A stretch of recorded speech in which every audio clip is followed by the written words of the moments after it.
La chronique éco ce matin avec Pierre, bonjour. On va parler des taux des crédits immobiliers parce que les taux ont baissé.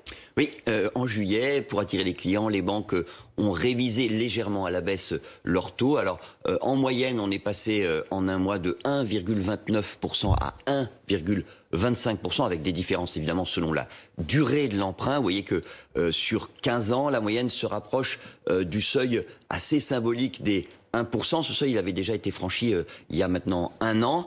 Et puis sur 25 ans, on est à nouveau sous les 1,5%, ce qui est quand même très très appréciable. Mais tous les emprunteurs n'obtiennent pas les mêmes taux, ce sont des moyennes. Tout à fait, hein. Si on gagne très bien sa vie, si on a un gros apport, si on n'a aucun risque de perdre son emploi, évidemment on va obtenir un taux beaucoup plus appréciable. Alors j'ai pris l'exemple d'un emprunt sur 25 ans pour 250 000 euros. Vous voyez que vous pouvez obtenir 1,13% si vous êtes considéré comme un profil sans risque par votre banque, alors que si la banque considère que vous faites partie des profils les plus risqués, vous êtes à 1,75%. Alors, ça fait un écart.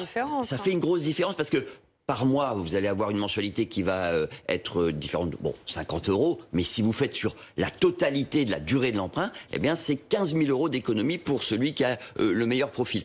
Et ça, quand je parle du mauvais profil, c'est les profils pour lesquels les banques continuent à accepter de prêter. Hein, parce que quand vous êtes un non-salarié, c'est de plus en plus difficile de trouver une banque qui vous prête. Et même des salariés qui travaillent dans des secteurs considérés comme un risque ont maintenant du mal à trouver un emprunt dans une banque. Et est-ce que la crise a un effet sur les prix des logements ? Alors pour le moment, non, parce que cette baisse des taux, en fait, elle tire toujours le marché immobilier. Vous voyez sur votre écran apparaître les prix dans quelques grandes villes. On est vraiment sur des hausses de quelques euros encore entre le mois de juin et le mois de juillet.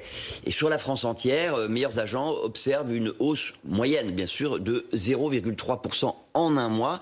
Alors pour la suite, on reste encore quand même dans le brouillard le plus total. Ça va dépendre de l'intensité de la crise, de la progression du nombre des chômeurs et aussi de la façon dont les Français vont ou pas confirmer leur envie d'aller s'installer un peu plus loin des grandes villes. Pour l'instant, beaucoup en parlent, mais peu franchissent le pas. Merci Pierre.